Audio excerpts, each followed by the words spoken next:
Hello, and welcome to another edition of the Quantum Institute podcast for science by science people for science people. I'd like to introduce our guest today, one of our returning and favorite guests, Joshua Weinberg. Josh, How you doing? did you like that intro? Yeah, it was fantastic. Thanks. Awesome. So, what have you been up to, man? Not much reading. What's the science in your life been like lately? I know you read a lot of science magazines and everything like that. Anything like blowing your mind lately? I've been reading a bunch in all my science news. I have like science news and even and Discover and like popular science, which I dabble in on for fun on Sundays. They all still have my old address, so the woman who lives in my old apartment, every now and then I'm walking by and she'll say, "Wait here, I have stuff for you. I have mail for You you." gotta get that figured out, man. Just go to the post office. Just tell them, she'll give me dude. like 10, like a stack of like 10 science news magazines and Discover and stuff. So I get to spend like a week getting caught up. So I was reading.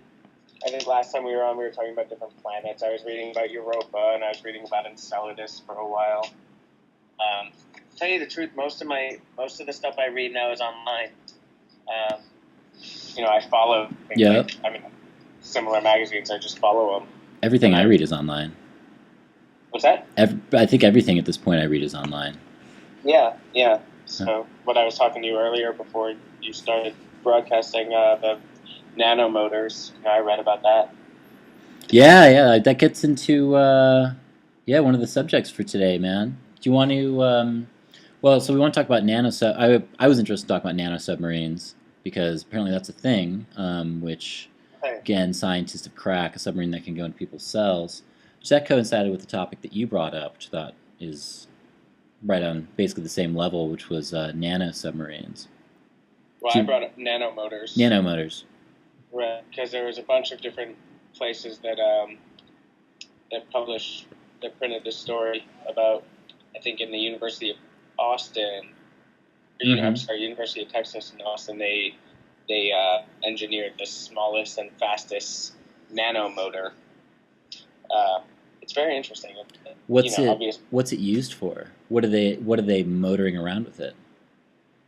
Well, I think the idea is to be able to engineer what you were talking about, things like the submarines that you were talking about, but basically single cell sized, kind of half biological and half mechanical things that can kind of go through the body and patrol it and kind of weed out,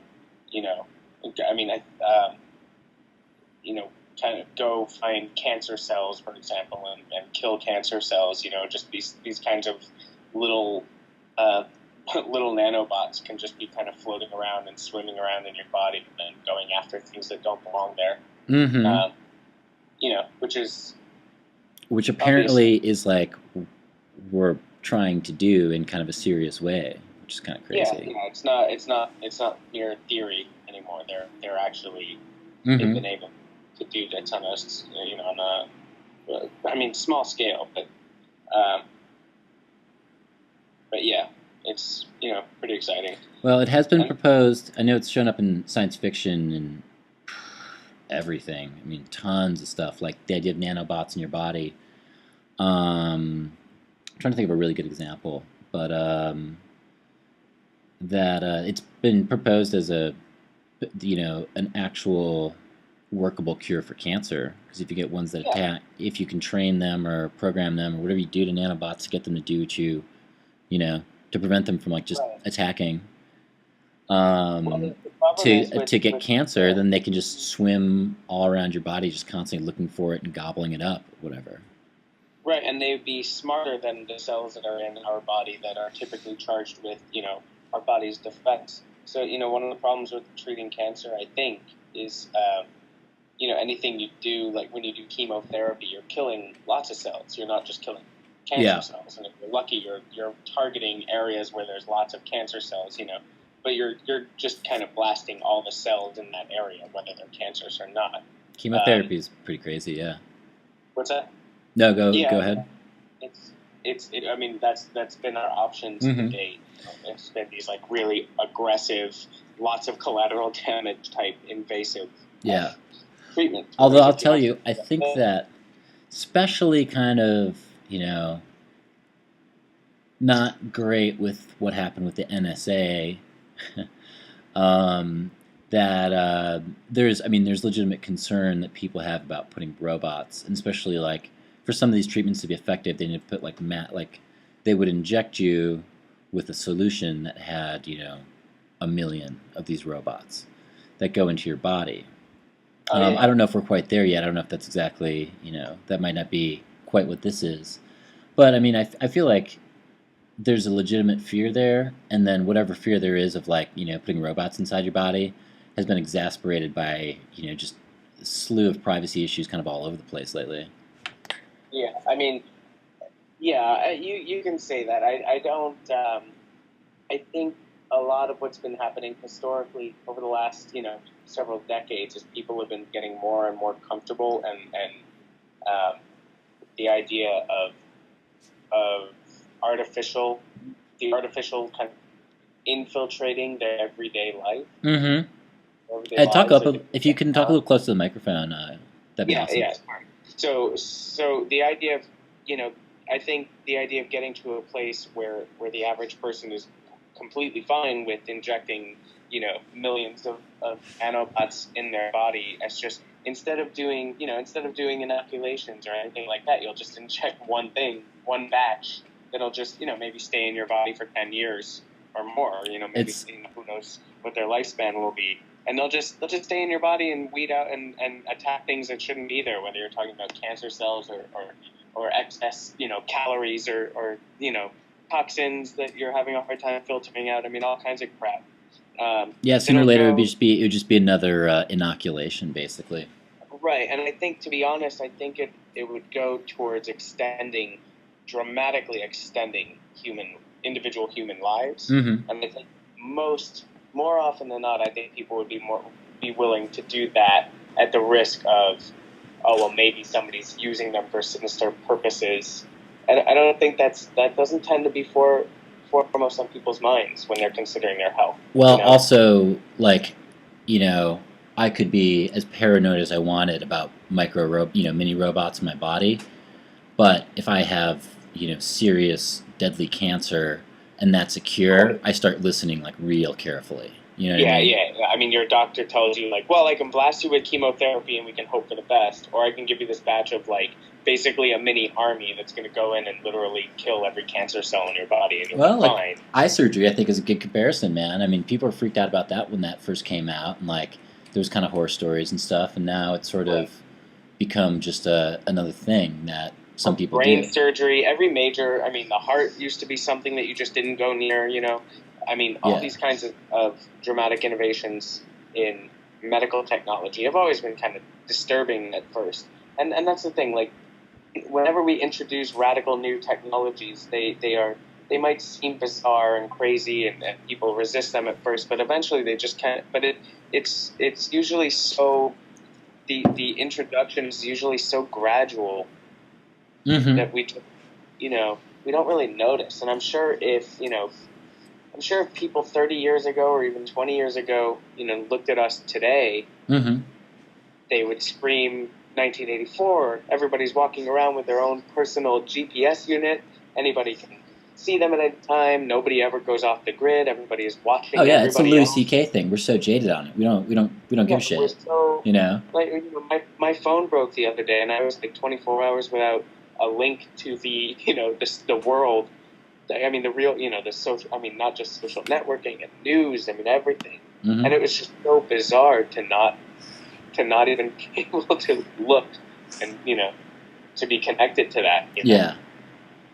And one of the big, sorry to interrupt, one of the big innovations that's also been theorized and minorly experimented with, if I can remember correctly, is mapping brain, basically like where signals come from in your brain, because a lot of the inner brain they can't access to like put like electrodes on and things to measure the activity while it's still alive. Basically, the parts that are like tucked under, like you Right. know, where you can't like open someone's up someone's head or an animal's head or whatever it is they're using, and be like and measure exactly, you know, different parts of speech, or like where certain parts of like the visual cortex like versus like certain type of processing or whatever it is.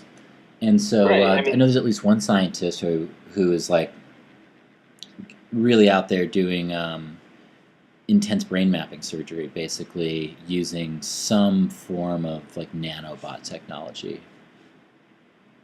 or at least experimenting right. with it.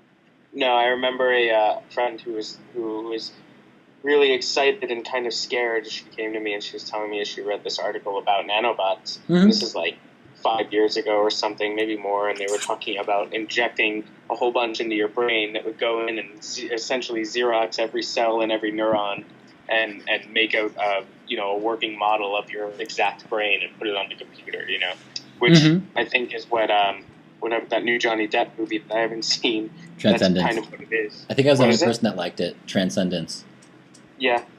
Was it? You did see it, or? I did see it. And? Mm-hmm. And kind of falls apart at the ending a little bit, but it had a bunch of good.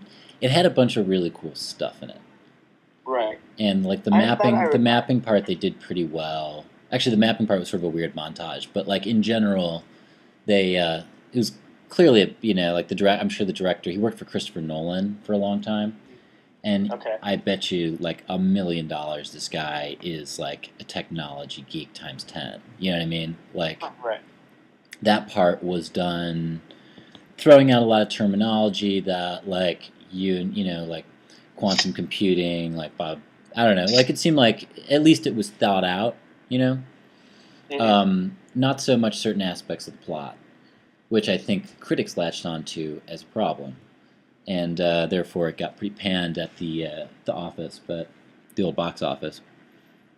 It was sweet though. I like to see Johnny Depp without 10,000 pounds of shit on his face. Yeah, of course. Yeah. It's always fun to see an actor just acting. Mm-hmm. Yeah, I mean, it's interesting to think that, like, in this world, that we live in now, where we've mapped, we Mm-hmm. haven't done anything, where people have mapped the human genome, something Yeah. that seemed impossible even, 15, 20 years ago. Mm-hmm. When they were really working on it. I remember when I was a kid and they were really working on cracking the human genome, and people were saying how absurd it was because it was just so complex. Mm-hmm. And they've done that. We know nothing about the brain. We are just like Yep. so far away from having been able to like map successfully the human brain. There's yeah, it was one of the big things. There's like this is not talked about very often, as far as I can tell, but I've heard it mentioned in a few different places. Is that there's actually like if you consider like a working scientific model, like how the solar system revolves. Physics has really good working models because you can be like, does this work? And then you see if it works or not. And like, Right. if gravity falls at 9.8, blah blah blah blah blah, and that you've like got the calculation right and stuff. But there's like by scientific terms, there's not like agreed upon working model of how the brain works. Where like Right. literally like nobody really knows like, oh, this part then attaches to this part, which then works with this part, as if it was like a whole. We just kind of like know, oh, this section seems to be really good for this type of visual memory, and this section is good for. And people like have thrown, like there's tons of ideas out there, but like there's a Right. lot that people seem to not really know. Yeah, of course. I mean, even they've just recently, only relatively recently have they started noticing, trying to find the like specific parts of the brain that deal with moral judgments Mm-hmm. that are noticeably and physically either smaller or deformed, in when they interview, I think, psychopaths, or sociopaths. Mm-hmm. These who like I think it's the frontal lobe, and this portion See, right but in the frontal lobe that's like where you process empathy. mm-hmm. And like they notice that like there are certain people who either don't have it at all, or it's not or it's smaller than usual, or it's not connected to the rest of the brain properly. And they found out that actually like an absurd amount of people actually have this, something like 1 in 10, and they have it to different degrees or another. Somebody might not. That doesn't mean that everybody's a killer or that everybody's even necessarily a bad person. Well, dude, this is like the horrible secret of brain science, is that like studies and theories are getting debunked all the time. So like, Yeah. I've sort of seen those like brain studies get used for law reform a lot, or at least Right. attempted to. No, And, right, because culpability comes into but- question. Yeah, but it's sort of like, because we don't understand all the interconnectedness, it's like, oh, it's like 90% of psychopaths have like enlarged thyroids.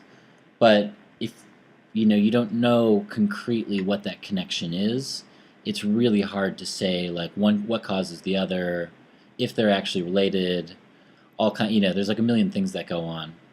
So I try and be pretty careful about like being vigilant. I don't know. It's the thing with all science. You gotta be vigilant with all science, and that's kind of the good and the bad of it. Is that like there's just people sometimes do studies bad.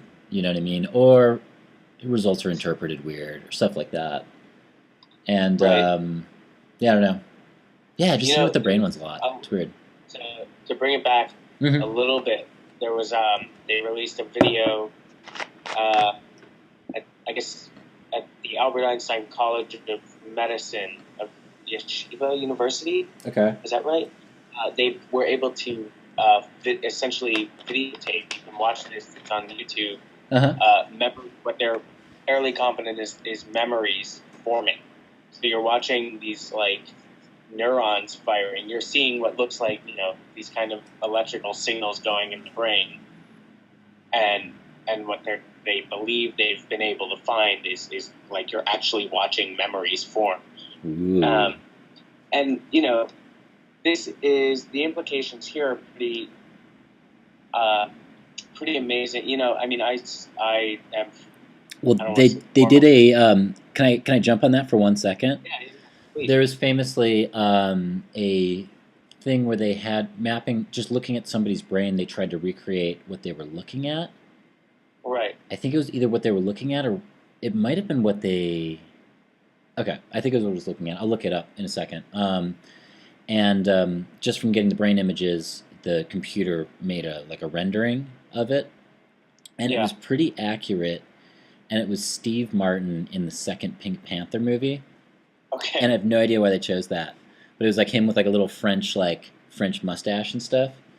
Yeah. And it was pretty good. And it's basically like that was a couple years ago, and that's like that's another aspect of the working end of that, is using that to help restore people's eyesight or give them artificial Right. eyesight, things like that.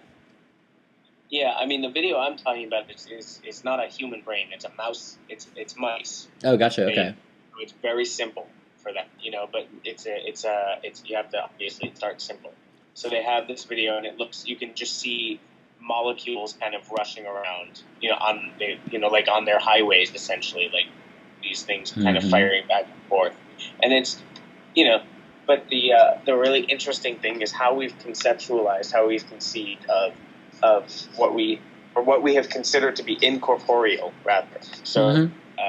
The brain making, having ideas and images and representations, of things in the world has always been this kind of intangible, almost mystical process to us.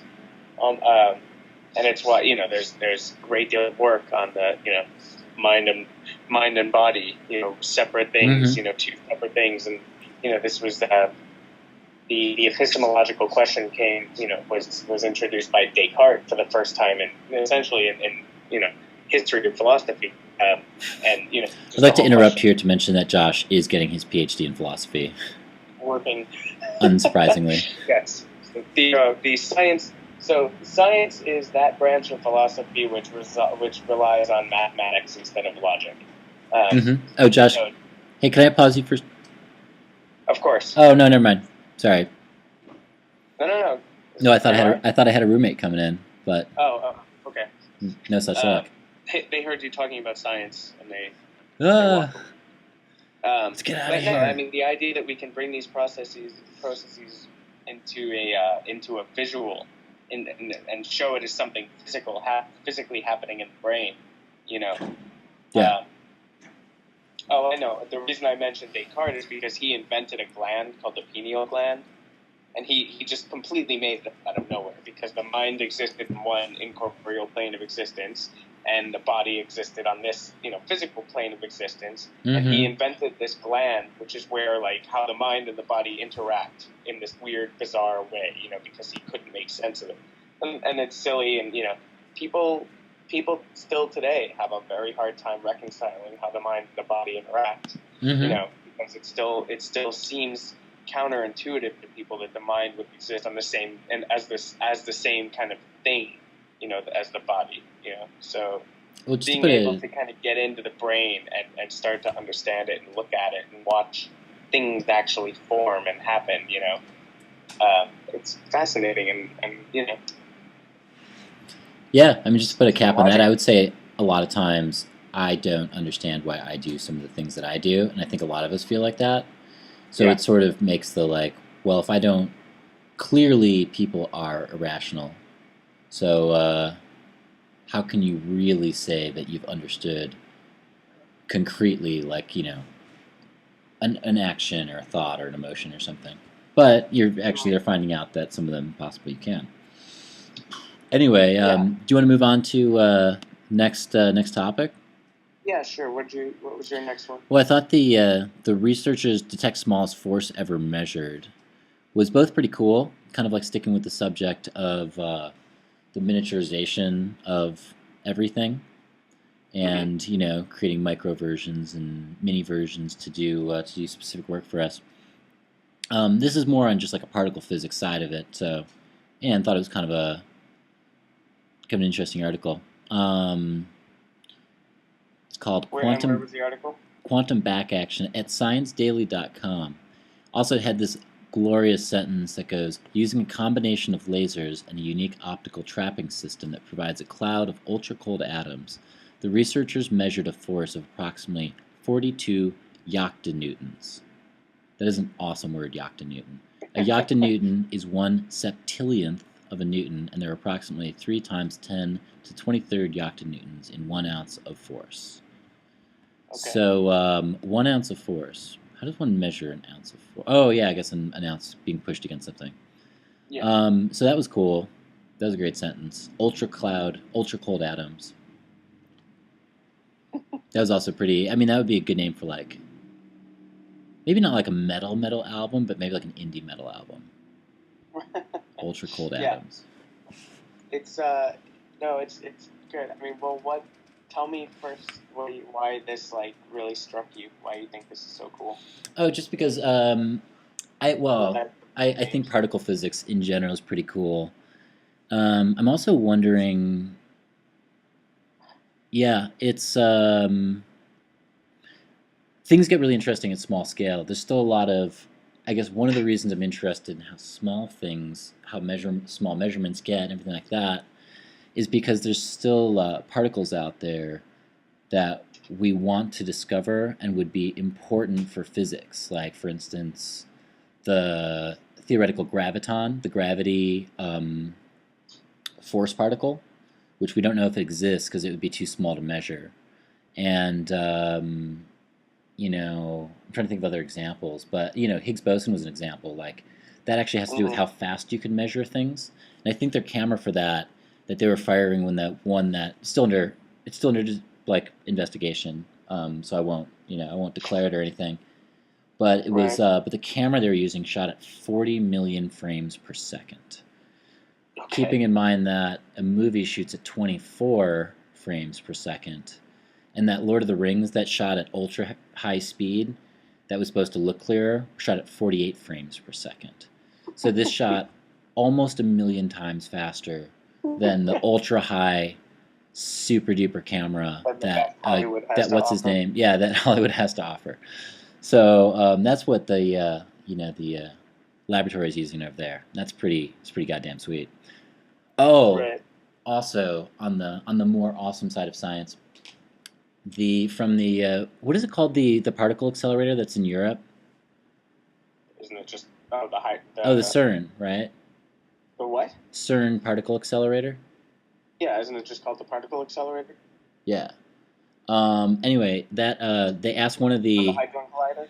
I'd have to find this, but there is a source on it. If we ever get a Facebook page or website up, I'll post it.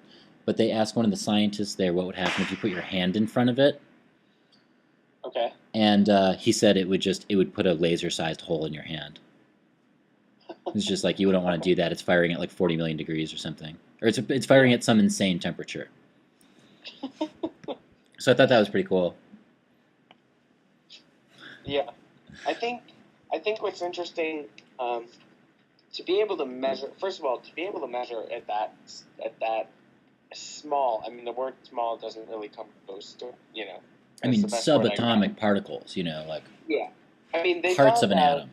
you know, years ago that like Newtonian physics doesn't work when you get to a certain, you know, when you get to past a certain size, when you Yeah. shrink down to a certain size. Like Mhm. at a certain point, the laws of the Newtonian laws of physics break down and aren't applicable. And so, you know, that's anytime you have a kind of radical overhaul in the fundamental way we understand the workings of the world, that's exciting. Yeah. You know, when you start finding new ways to understand that, that's exciting. Mhm. And you know, the so for me, I'll say that the most exciting part is being able to even conceive, let alone measure, you know, these impossibly small, you know, things, inner workings of the world is exciting. Mhm. And you know, uh, well,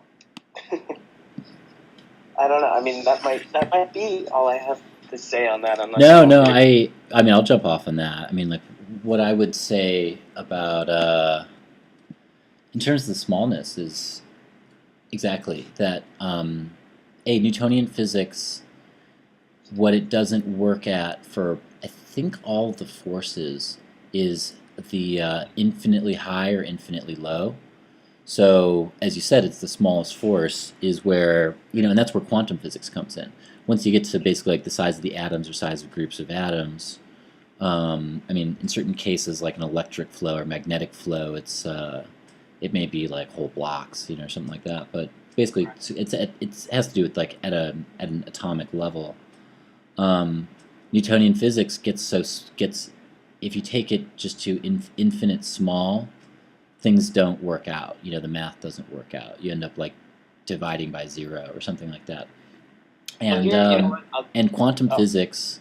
Oh, sorry, no, just no, go quantum ahead. physics was like theorized, you know, by like Heisenberg and Schrodinger and all those guys, Dirac, and then it worked out. The measurements met the math that was predicted based on, and it was all just it started with the double slit experiment, and then like basically how electrons moved, and it all exploded from there.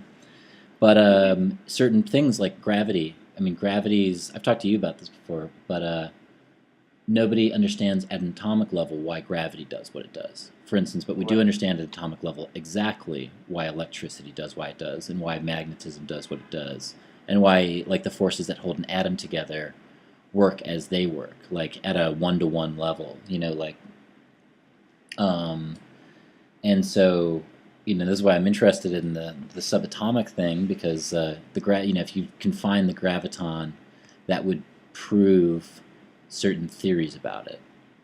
Right. You know, that at least there is a quantum explanation for that. We don't know if there's a quantum explanation for it. We think there's a quantum explanation for it.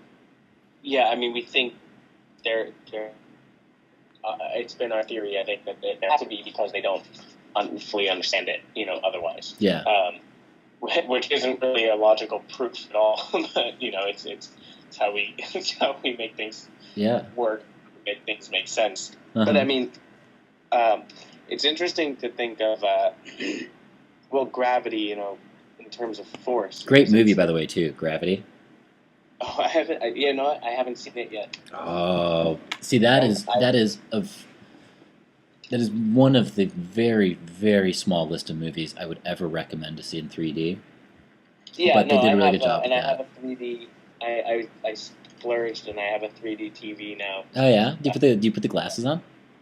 Yeah, And how is it? and it works. It works just as well as in the movie theater, and I don't have to deal with loud and obnoxious people and popcorn crunch. Right on. So so I got it. It's on my actually have it. It's on my list. And but gravity is not. Or it's a subject of debate as to whether gravity is really considered a force at all. You know, Mm-hmm. it's the weakest of all the known forces, and it's not. And I heard it put really well once. I can't remember who the astrophysicist was who said it, that it's not so much a force as much as it is just a consequence of mass in space time. Well, that's exactly what it is. Where it's just the consequence of two masses coming closer to each other in in the fabric of space. But we do know something about it, and this is the thing. This is my whole take on gravity. You can't say it's the weakest force, although I think that would be true, in that we don't actually know how to measure gravity. So we know how to measure, like electromagnetism, another force. We can say, like, the smallest amount of it is 1 photon. And then every other amount you could say it's 10 million photons or it's 50 million photons. And that's not, we usually say volts, which is like some, like huge multiplier of that. Right. But gravity, we don't know we don't have a photon for it. That's what the graviton is supposed to be, but without actually seeing it, we can't say like how powerful it is or is not really. The other thing is that gravity warps space-time. This is what Einstein proved. So it's not that two objects are attracted to each other, it's that it warps space-time, which makes the other object think it's going in a straight line when really, if it's in orbit, for example, it's going in a circle.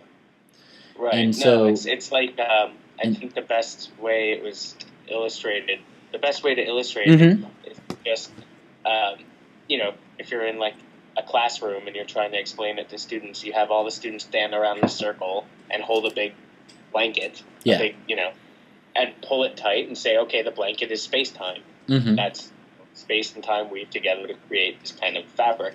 And then you put like a big, you put like a bowling ball in a center, and of course the whole space-time curves. And if you roll a small, like, a rubber ball, you roll it, eventually, it's going to like kind of fall into the curve of space-time. Like the penny at that thing at the mall that like would always go around in the circle. You drop a quarter in and it just like goes in and goes and goes until I mean, and of course that's like a 2D representation, but it's a pretty good one. Yeah. Yeah, but it's perfect. I mean, because it's not that there's something in. I think the point of that illustration is to say that there's nothing inherent that about the bowling ball that is attracting the quarter or the Super Bowl or whatever it is. Yeah.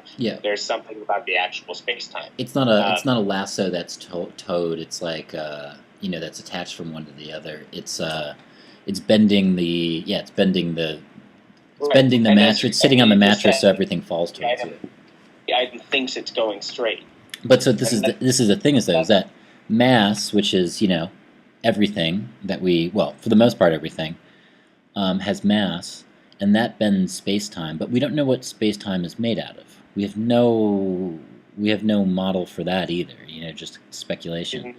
I mean, space-time, not something. So, but a force is being applied to So if you have a fabric, if you don't know how rigid the fabric is, you don't know how heavy the bowling ball has to be to make it to make it bend the way it does. You know what I mean? We're missing we're missing one key ingredient there, which is like, what is space-time? Therefore, we can figure out how hard is it for mass to. I mean, we can measure it. How hard is it for mass to bend space-time? Well, it's Einstein. Plug it into Einstein's theories.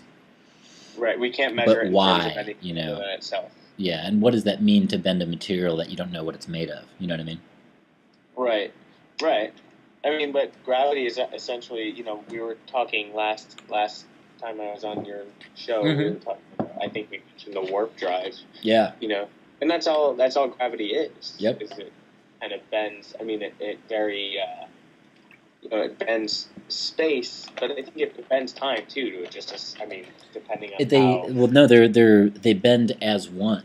So space contracts, or at least that's how it's generally explained. Is that space contracts?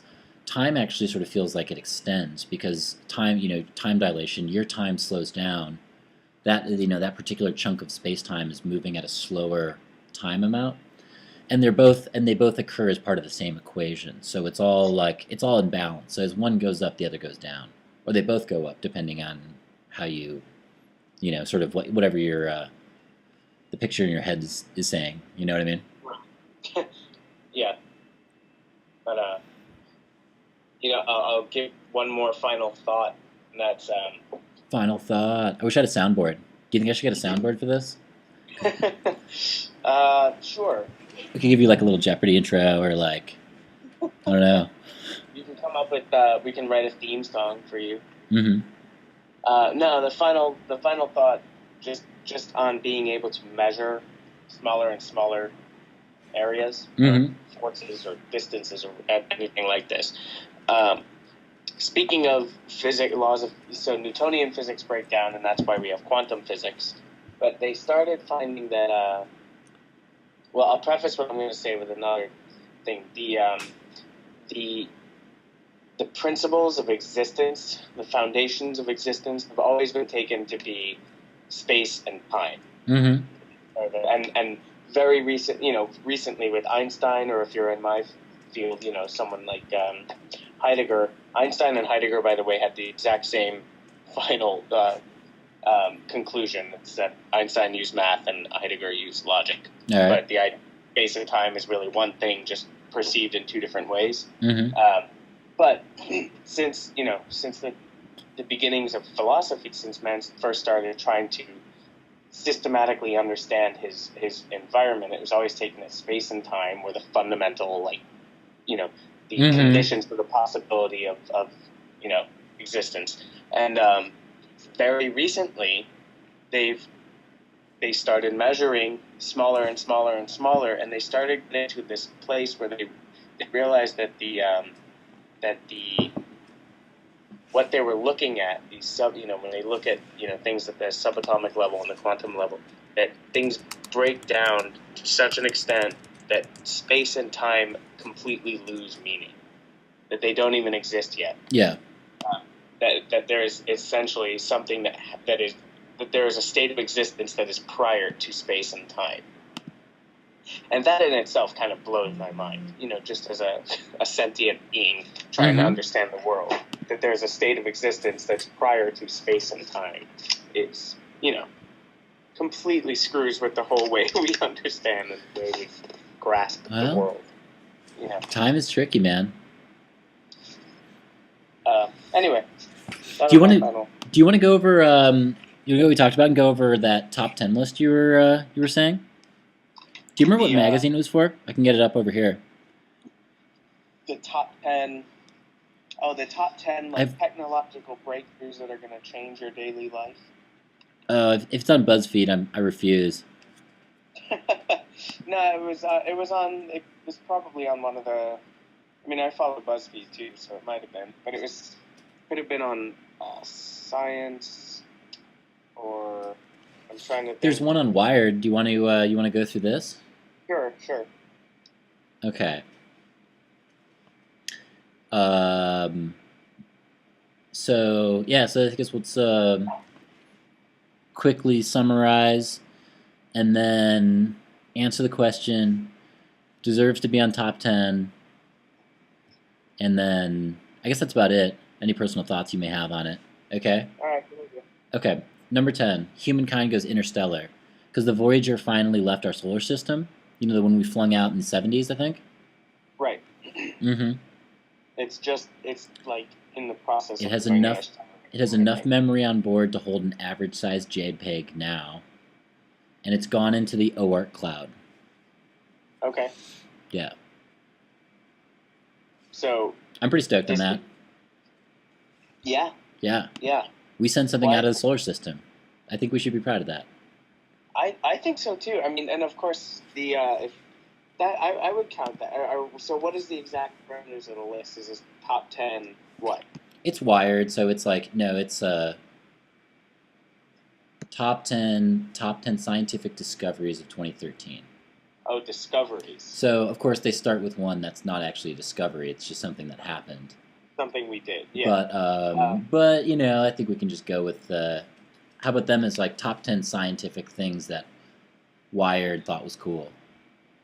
Right. I'll take that. Okay. Because no, the fact that we on this like infant species on this speck planet, in the middle of nowhere, this little speck of dust, have sent something that far away, and there's like a piece of us, that far away, and that's left our solar system. It's pretty substantial. It's something to boast. Mm-hmm. And we have, and I think it's the reason people are so.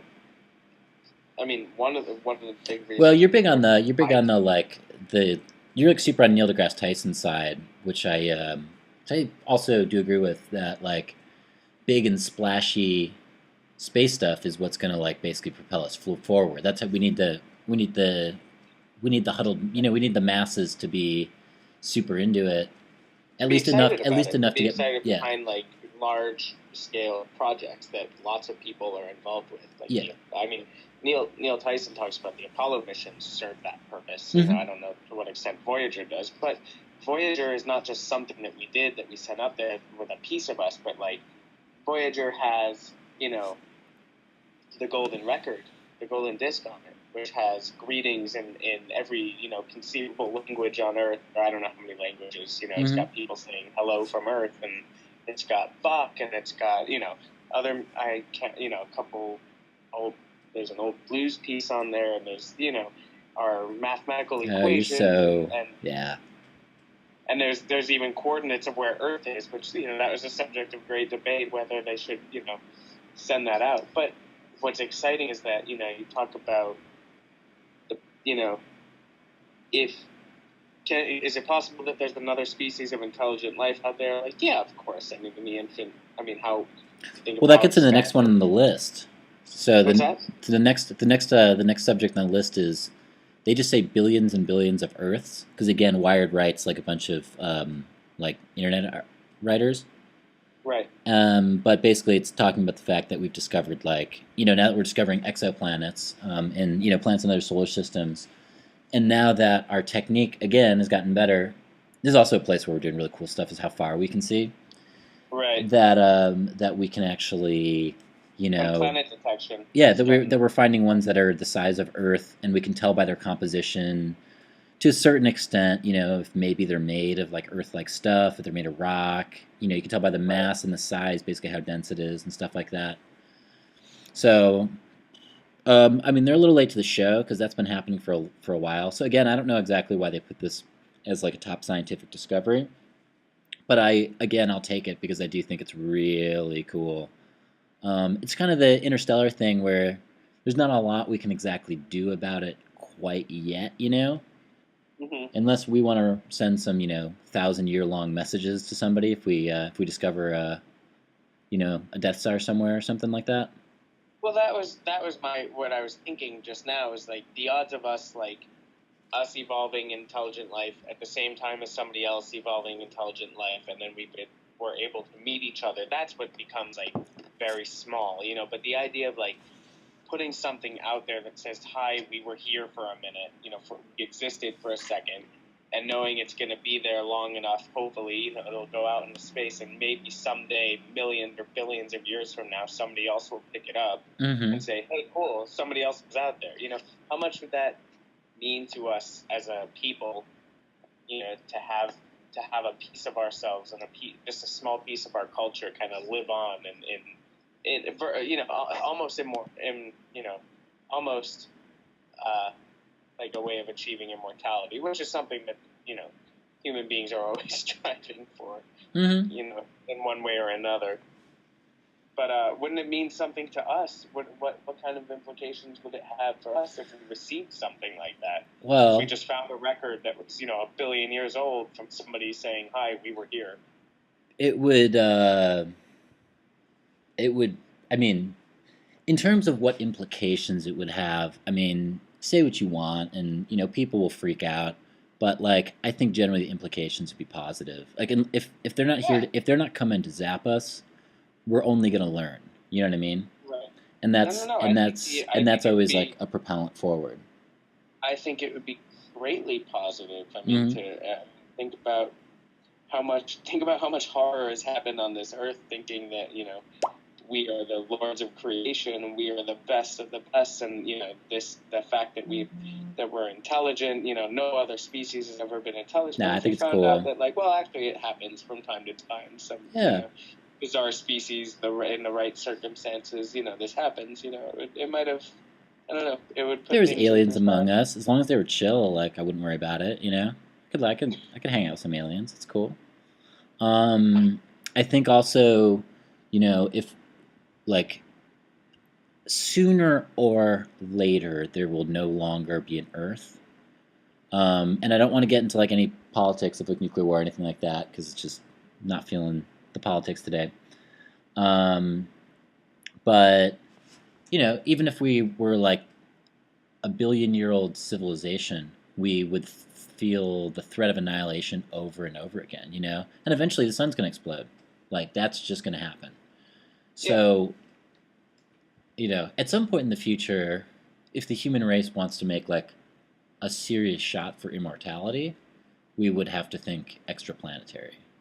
That's for sure. yeah. I mean, and you look, by the time, I mean, we are still very close to that. If you're talking in the lifespan of the sun, you know, Oh yeah, we're it's about and what that's it. future. And the question is like that doesn't exactly inspire like a lot of like, oh crap, got to get it done right now.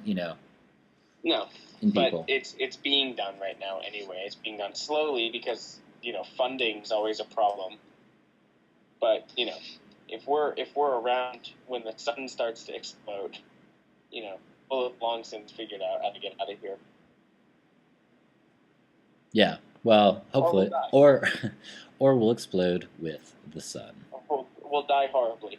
Those are our options. Yeah. Okay. Let's see. What's next on your list? Next on the list of Wired top 10 coolest things they thought about was implantable electronics. Okay. Okay, so scientists developed biodegradable circuits that could one day destroy microbes with heat to help heal a wound and dissolve after they've done their jobs. It's pretty awesome. That is pretty awesome. Yeah. Flexible electronic tattoos that could be loaded with enough sensors to make your Fitbit seem like a clunky piece of junk. I didn't understand that one, but I guess electronic tattoo, like I don't know, for fitness people. Is that like? And I now mean, there's tiny LED probes and stretchy foil made of gold nanoparticles that can measure and manipulate the brain. So there you go. okay. I think that those all seem like very different. Um, the wound healing one's cool. Yeah. The tattoos, I feel like that may be going in the 1984 direction a little bit, or like Logan's Run with like the chip implanted in you. Yeah. They always know where you are and like you're on a sensor. Yeah, but you have that anyway. I dare you to go a day without your phone. It's true. It's true. You're just. I mean, So, but I'm like, there's the thing though. Is like, I think I also come on down on the side. Like, I don't really want to get thing like surgery if I don't have to. Again, right. cancer, deadly wound. Like, lay it on me. You know what I mean? I'll give me the robots. But like, just kind of like, oh, it'll help me measure my fitness. Like really, I don't know. Yeah. What do you think? No, I don't think it's that. Again, like, I don't think it's that big a deal. I think it's something that, like, if I went up to somebody 30 years ago and said, "Hey, see this," and hand them an iPhone, say, "Keep it on you 24/7, never turn it off. It's your global positioning unit, and it's your link to every other person on this earth." They would say, like, yeah, I'm gonna leave it at home in my desk drawer. I might look at it sometimes, but that's Mm-hmm. kind of weird. But now Yeah. it's just this thing that, like, you don't leave home without it. Well, it's become a huge, but it's also our lives have. adapted and changed to meet technology too. You know, it's like Right, that's what I'm saying. there's Like, several we're there's gonna several keep angles adapting. on why we're so why we're so constantly with them.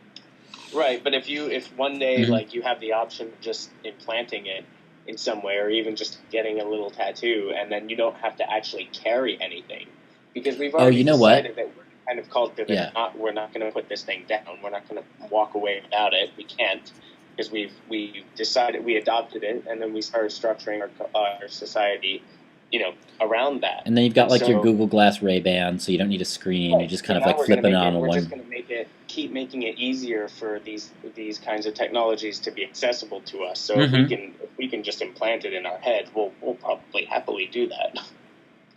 I would think about it. I changed my mind. Okay, I would think about getting this if it was something I could implant that would mean I never had to put in a password ever again. Like I could just like, it's like they could scan my wrist and it's just like Jack Connor, got it. Yeah. Although I mean that would be like the most like privacy thing of all time. Well, look at the new iPhones that are coming out that you don't use a password; it recognizes your fingerprint. Yeah, the fingerprint. Definitely. I mean, you need to enter a password. I mean, no two people on this planet have the same fingerprint. Why don't we just use that? Yeah. Okay, I gotta mention this one on the list because it's not even a discovery; it's the lack of a discovery. It says dark matter shows up or doesn't. So it's about like I guess there was the ISS thought it saw dark matter annihilating each other, and then a team looked at it and said there wasn't. And I think I think Wired just wanted to use the word dark matter in an article. Dark matter is very cool, but I don't think they've found anything yet. No, it's one of those things that we can't explain it without this idea of this weird thing, Mm-hmm. And a lot of so many theories, so many things that are kind of taken today as in the scientific world, I gather as fact, or as long as it's proven, they were introduced by not being able as placeholders. This formula on my chalkboard does not make sense unless there are not 4 dimensions but 11. Yeah, well, someone's got to dream it up before you can try and do the math to prove it or anything. You know what I mean? Yeah, of course. No, when they did string theory, they were they had everything made sense except for the number, whatever the amount of dimensions they thought there were, and they kept upping the number one by one, and then eventually they got to 11 or 12, and they were like, okay, that makes sense. Now the whole formula works. Therefore, there must be 11 or 12 different dimensions. Mm-hmm. I mean, they have to kind of insert these ideas, and dark matter is a term that's supposed to be shrouded in ambiguity because it's a term that represents something we don't know and don't understand and can't even begin to fathom. It's well, we only have one detection for it, which is that we can feel its gravity. Right. All we know is that there's a mysterious gravitational force. Right, but again, we don't really we have a very difficult time understanding gravity at all. Mm-hmm. So, well, the only way gravity makes sense. Spent the first half of this podcast talking about that. Yeah. Yeah. So it's like trying to explain one mystery with another mystery. Right. Exactly. So it's. I mean, who knows? And who knows what we'll think about dark matter? 10 years from now. Mm-hmm. 5 years from now. Yeah, completely. Well, on that note, do you want to wrap this thing up? Sure, of course. Yeah, been podcasting for a little while. I think we've got a nice show going. Let's see. Do you have any plugs for the Companion Project for all of our millions and millions of listeners, or anything like that? The Companion Project, my nonprofit for generating support for animal welfare. If you're in New York, check them out. What's that? If you're in New York, check them out. Yeah, if you're in New York or if you're on Facebook, like us on Facebook. Yeah, cool. All right, man. Josh, always a pleasure talking science. Thanks for having me on. We'll do it again soon. All right, talk to you soon, man. Take care. Bye.